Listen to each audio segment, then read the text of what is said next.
소특 고전시가 8강 정학유의 농가원령가 해설해 보도록 하겠습니다. 여러분 정학유의 아버님이 굉장히 유명하십니다. 누구일까요? 정약용. 맞아요. 정학용의 정약용 차남이에요. 아버님께서 중농주의 실학 사상가야. 그러면 당연히 자연스럽게 그 두 아들도 아버지의 사상을 물려받았겠죠, 여러분. 아빠가 이렇게 유명한 사람인데. 그래서 얘도 농가에서 달별로 해야 할 일을 가사 작품으로 적었어요. 여러분 사대부예요. 그런데 굳이 달별로 해야 할 농사 일을 왜 적었을까요? 누굴 위해서 적었을까? 농가의 풍요를 즐기기 위해서? 농민. 아니죠. 그래, 알려주려고. 그러면 도움이 되는 농민들의 일상생활과 밀접한 내용을 적었죠. 그래서 잘 보세요. 일단 장편 가사예요. 지금 여기 보면 12월령이거든요. 이것도 되게 긴데 이게 짧은 편이에요. 그럼 나머지 정월부터 12월까지 이렇게 긴 게 계속 있다고 생각해봐. 엄청 길겠죠. 12월령은 뭐 또 긴 편도 아니고요. 다른 건 더 길어요. 자, 그러면 장편 가사인데 여기서 원령체 형식으로 돼 있다는 걸 알 수가 있어요. 자, 원령체 형식 어디서 들어봤을 텐데 우리 옛날 고려시대 고려가요 중에 동동이라는 게 있어요. 아으 동동다리 기억하시죠, 여러분? 고려가요 동동. 동동이 어떻게 돼 있었죠? 원령체 형식으로 돼 있었지. 서사, 덕이랑 곰배에 받잡고, 덕은 님배에 받잡고, 덕이라 복이라 하는 것을 나누어 보십시오. 서사 이제 송추계인으로 시작을 하고, 정월에 냇물은부터 시작해가지고 12월 분지나무로 깎은 그 밥상에 젓가락까지 이렇게 정월령부터 12월령까지 쭉 달별로 노래를 했잖아요. 그때 원령체 형식에 대해서 배웠을 거예요. 원령체 형식은요, 각 달별로 세시 풍속과 함께 화자의 정서를 드러내는 형식이에요. 그래서 농가에서 각 달별로 또 해야 할 일을 알려주기가 좋았기 때문에 원령체 형식을 썼다라는 걸 알 수가 있고, 고려가요 동동을 같이 수업할까 했는데 동동 왠지 너희가 다 알 것 같아요.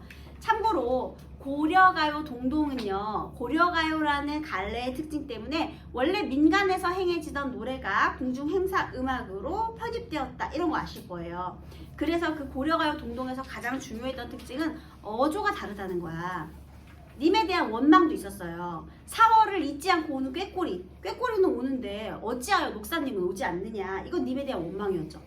그죠? 그 다음에 또 님에 대한 송축의 의미도 있었죠.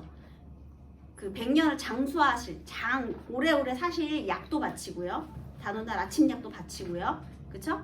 그 다음에 님에 대한 예찬도 있어요. 막 등불 같다, 진달래꽃 같다, 이렇게 내적인 면, 외적인 면을 다 예찬하기도 하고요. 어조가 제각각이야. 또 자신의 그리움을 토로하기도 하고요. 왜 이렇게 어조가 제각각이었을까요, 여러분?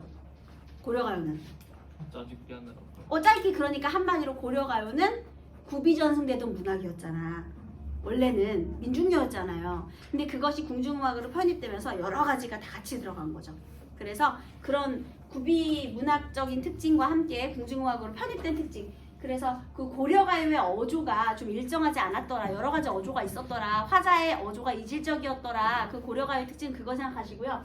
그러면 정학유라는 한 사람의 작가에 의해 창작된 농가 원령가는 어떤 특징이 있더냐. 농가에서 해야 할 일을 알려줍니다. 굉장히 실용적이에요. 실학사상을 바탕으로 하고 있기 때문에. 그 다음에 사실적이고요. 관념적 아니죠. 조선 후기 문학이니까요. 그리고 또 하나는 농민을 위해 만들었기 때문에 굉장히 교훈적입니다.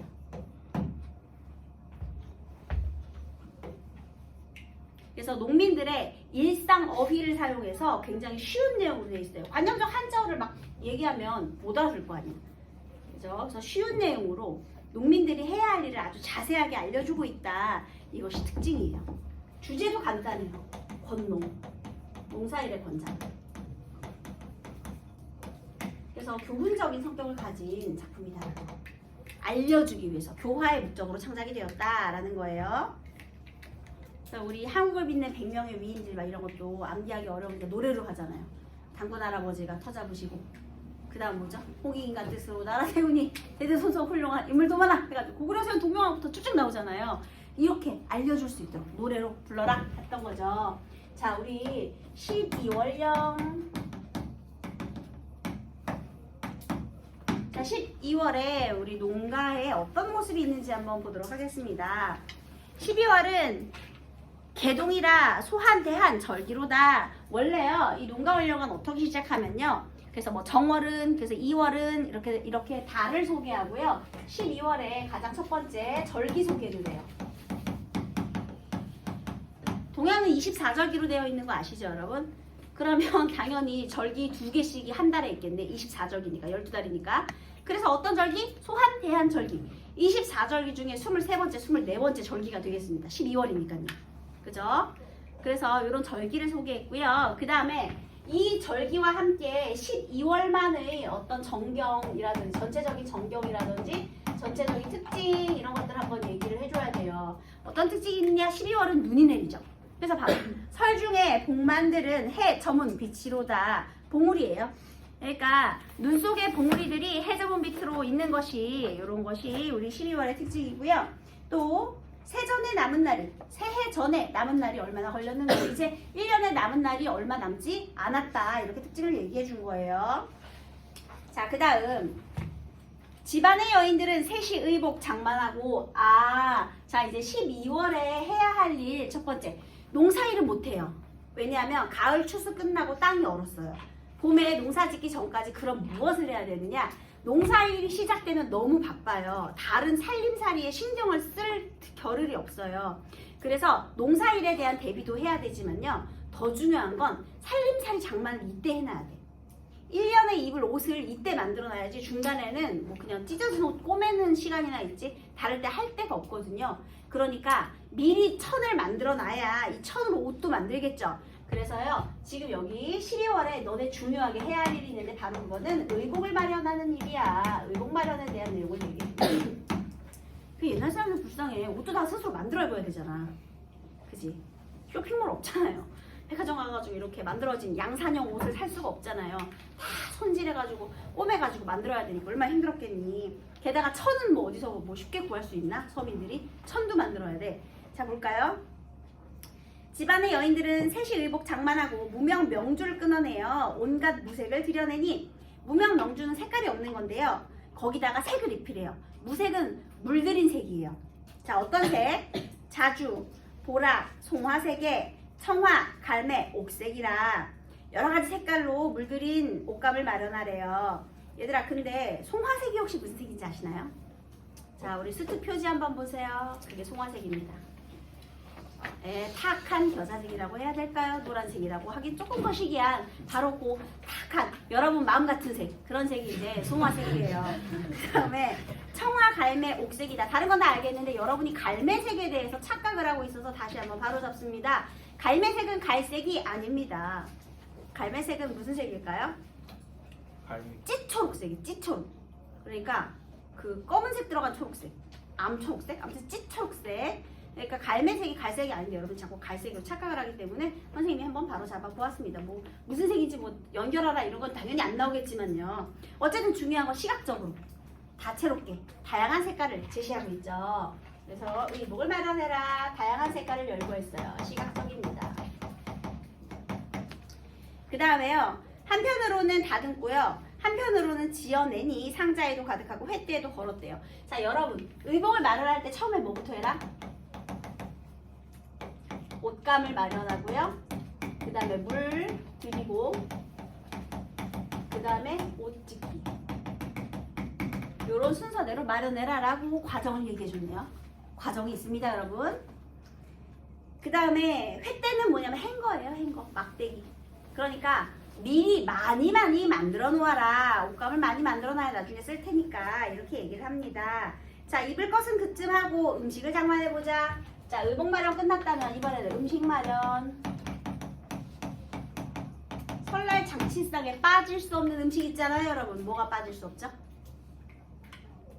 일단 떡국떡이 있어야 되고요. 그 다음에 떡국 끓일 때 떡만 넣는 거 아니잖아요. 뭐 넣죠? 만두 넣잖아요, 여러분. 만두. 설날에는 만두 빚어야 돼요. 그죠? 그래서 그런 게 여기 다 나오는 거야. 한마디로요. 음식을 마련해라. 지금 이런 것과 함께 계속해서 우리의 세시풍속들이 여기에 보이거든요. 한번 볼까요? 떡 쌀은 몇 마리며 술쌀은 몇 마리인고 왜 우리 막걸리도 우리 곡주잖아요. 그러니까 술 만들 쌀도 만들고요. 그 다음에 떡을 만들 쌀도 만들고요. 콩을 갈아서 두부 만들고요. 메밀쌀로는 만두를 빚어보고요. 그 다음에 새육, 얘들아 새육은 새가 설이거든요. 설을 셀 고기예요. 왜 우리 고기 국물에다가 떡국 끓이잖아요. 근데 너네 잘 생각해봐. 내가 떡국을 끓이려고 고기를 구하려고 그래. 정육점 있어요? 아니 그러면 고기 어떻게 구하지? 사람은 여보시오 소 한 마리만 잡아주게. 이거 가능해요? 근데 돈이 어딨냐? 소 한 마리 어떻게 잡아? 자 그래서요 구우개라는 게 있었어요. 향촌은 공동체 사회잖아요. 구우개가 뭐냐면 집단으로 소 한 마리 잡는 거예요. 그게 이제 공동으로 고기를 잡는 개예요. 그래서 여기에 그 새육은 개를 믿어보고 공동으로 구매하라는 거죠. 이런 게 다 세시풍속이야. 구우개.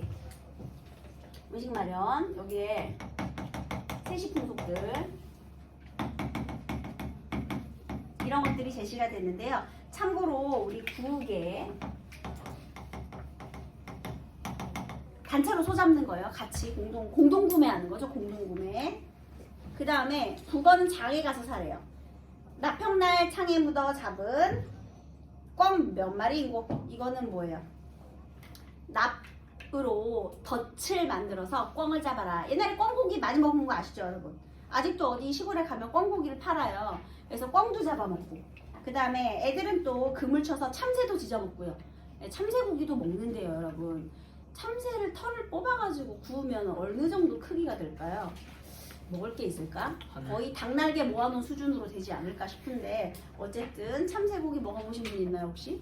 선생님도 먹어본 적은 없는데요. 옛날에는 꿩고기, 참새고기 이런 것도 많이 먹었다고 합니다. 닭고기랑 비슷하지 않을까? 닭도 조류니까요. 아닌가? 모르겠지만 어쨌든 먹었답니다. 이것도 알 수 있네. 아 이런 거 구워 먹었구나, 잡아서 먹었구나 알 수가 있네요. 다양한 이 음식의 재료들을 나열하고 있죠. 또 깨강정, 콩강정, 곶감, 배추, 생률이라 생률은 뭐예요? 생밤이죠. 률이 밤이에요 여러분. 생률은 생밤이에요. 생밤. 그 다음에 주준 이게 술 항아리거든요 여러분. 준이 항아리예요. 술 항아리에 술을 들으니 돌틈에 새암소리 얘가 청각이죠.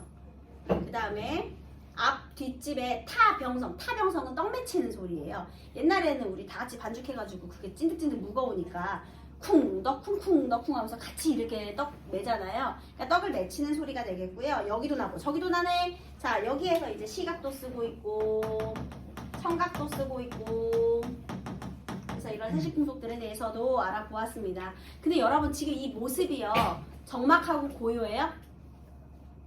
아니지. 막 색깔도 다양하고 음식 재료도 다양한 거 보면 굉장히 뭔가 풍요롭고 활기찬 모습이 드러나 있는 거죠.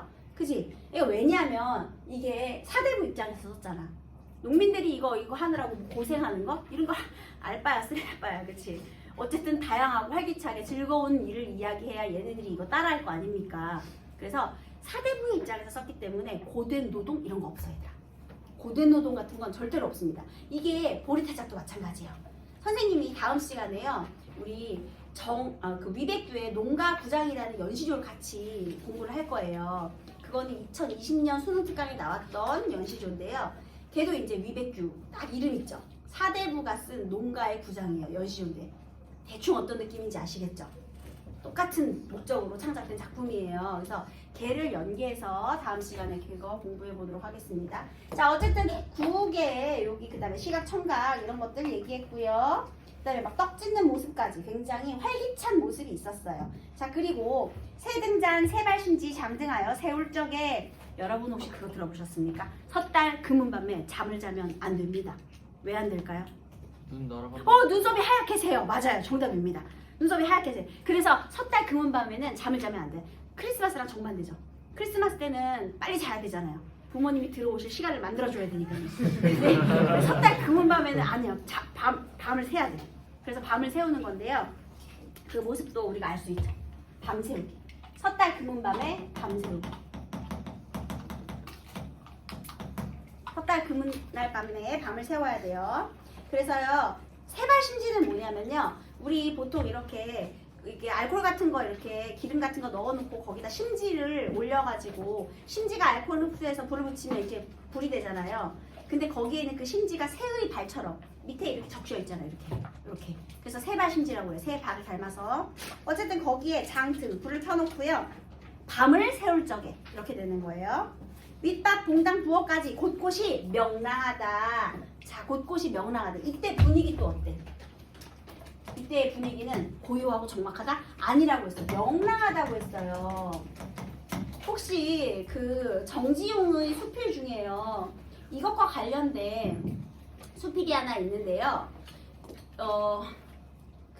이 당시에 밤새면서 뭘 하냐면요. 부잣집에 있는 기왓장을 하나씩 훔치는 게 이게 풍습이에요. 그러면 이제 나도 잘 된다고 생각하는 거지. 기왓장 하나씩 가져오기. 그리고 다른 사람 우물물 퍼먹기. 막 이런 것들. 이런 게 이제 밤새우는 풍습이야. 그러니까 명랑할 수밖에 없죠.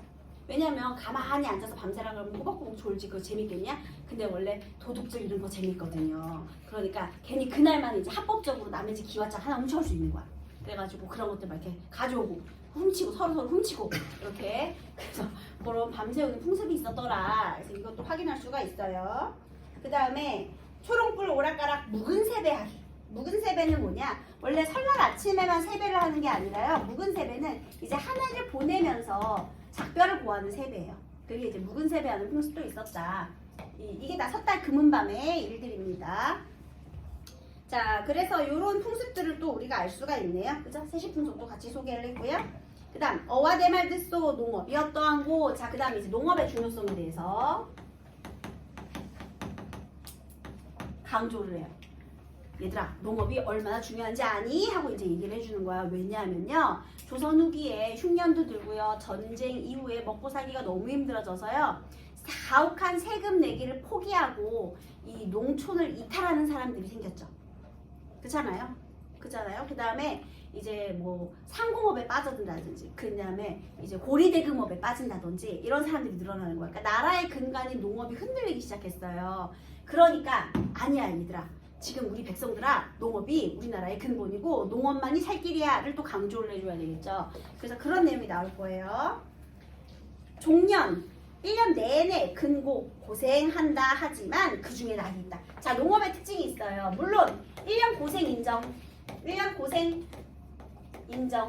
하지만 그 속에 분명 낙이 있어. 얘기하는 거예요. 힘든 일인 건 맞아. 그치만 그래도 낙이 있어. 그 낙이 무엇이냐? 위로는 국가봉용, 국가의 보탬이 되고, 사적으로는 재선, 제사를 받들고 부모를 봉양할 수 있는 일이야. 한마디로 나라에도 보탬이 되고 집안일에도 보탬이 되는 일이 바로 농업이야. 이렇게 얘기를 합니다.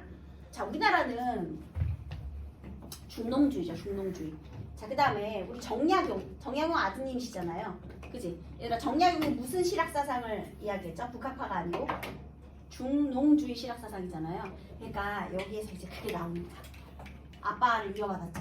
아빠의 영향으로. 아빠는 얼마나 개쓰레기인 가르쳤겠니. 아빠가 유배지가 있는 동안요, 두 아들에게 매일매일 편지를 써요. 아들아, 근검해야 된다. 아들아, 실제로 농사를 지어봐야 된다. 그래서 두 아들들에게 보내는 편지를 책으로 엮어가지고도 만들었어요, 여러분.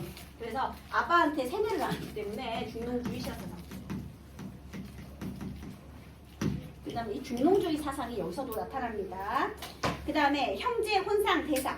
형제의 혼례. 그 다음에 상, 장래, 그런 큰일, 먹고 입고 쓰는 것이 토지 소출이 아니라면, 이 논밭에서 나오는 곡식들이 아니라면 돈 감당을 어떻게 할 것인가. 한마디로 근본적인 돈은 농업을 통해 만들어야 된다는 생각이 있는 거죠. 그래서요, 자, 농사일, 이것이 바로 근본적인 일인데요. 여기 다른 일도 얘기해요. 배부려 산업한다. 그러니까 어업을 통해서 돈을 만든다든지, 그 다음에 말부려 장사, 상업, 어업이나 상업, 그 다음에 전당 잡고 빚주기, 장판에 체겨놓기, 이거는 금융업. 좋은 말로 금융업이죠, 여러분. 고리대금업이에요. 전당, 담보대출해주는 거고요. 장판에 체겨놓는다는 건 장날마다 거들어 돌아다니는 거예요. 날마다 거두면 일수고 이건 장수 되겠네요. 장 쓸 때마다 거들어 돌아다니고, 그 다음에 술장사, 떡장사, 이건 유흥업. 그 다음에 술 막질 가게 보기, 이거 주막하는 거예요. 주류업이죠, 주류업. 아직은 흔전하나 한 번은 뒤죽하면 파랗고 비꾸러기 살도 뭐 터도 없다. 얘네는 그러니까 파라코가 뭐냐면요. 집안의 재산을 흥청망청 쓰면서 집안 재산 거덜내는 애들이 파라코예요. 그러니까 특별한 직업 없이 집안에 있는 재산을 거덜내면 한량, 파라코라고 하거든요. 그러니까 얘네가 지금은 아직 흔전한 것 같아. 그러니까 지금은 여로운 것 같지만 만약 한 번 뒤집어지면 터도 없어진다. 그러니까 얘는 안정적이지가 않은 거죠. 지금 당장 돈을 만지는 것 같아도 한 번 기울어지면 터전마저 잃어버릴 것이다 라는 거예요. 하지만 농사는 있는 것이 내 몸에 달려있다. 내 노력 여하에 따라 달라질 수 있으니 절기도 물론 진퇴는 있고 연사도 풍흉은 있대요. 그러니까 여기서 농사일에 기복이 있는 건 인정. 얘는 기복 있는 건 인정이야. 이거 중요해요. 기복은 인정해. 하지만 수, 홍수, 한, 가뭄, 풍, 바람, 박, 우박 잠시 재앙 없다고 할 순 없어. 있긴 있어. 하지만 극진히 힘을 들여 가소리 일심하며 아무리 살년, 흑년에도 아사, 굶주림을 멍할 수 있다. 하지만 무얼로 극복 가능해? 노력으로 극복이 가능해. 이거를 1년 동안 한번 해보면 7대 3 정도 된다고 나와 있죠. 그쵸? 자, 그래서 제 시골을 지켜 소동할 듯 두지 마소. 자, 여기다가 줄 쳐보세요. 시골을 지켜서 소동할 듯 두지 말아라. 얘들아, 우리 향촌 사회가 무너지면 농경 사회는 끝이거든요. 그렇잖아요. 향촌에서 농사를 지어야 돼. 그래서 여기서요, 우리 사족 중심의 지방 사족, 향촌 자치, 자치 사상, 이게 또 나타나는 거예요. 지방, 그 향촌 중심의 사상이 또 여기서 나타나고 있습니다. 그러니까 떠나지 말라는 거죠. 향촌을 지키라는 거죠. 농업이 중요하니 향촌을 지킬 것. 이것을 강조하는 거예요. 이해됐죠? 자, 그래서요, 황천, 큰 하느님, 인자사, 노하심은 일시밖에 없어. 그러니까 자연재해는 일시적인 거야. 너도 헤아려봐. 10년을 한번 헤아려보자. 7분은 풍년, 3분은 흉년이래요. 그러니까 7대 3 정도로 그러니까 흉년이 3 정도고 풍년이 7이니 노력 여하에 따라서 먹고 살 수는 있다는 거죠. 그래서요, 천만가지 생각하지 말고 농업을 전심해라. 얘들아, 소동할 듯 두지 마소. 거기다가 네모하시고요. 농업을 전심하소. 거기도 네모를 해보세요. 자, 어미, 어떤 어미를 쓰고 있어요? 명령형 어미를 쓰고 있죠. 이걸 통해서 농업이 중요하다는 걸 강조하는 거예요. 네, 그래서 이렇게 힘써라 라고 마지막에 또 농사를 권장하고 있네요. 네, 여러분, 정답은 어렵지 않으니까 문제 1, 2, 3번은 꼭 풀어보시기 바라겠습니다.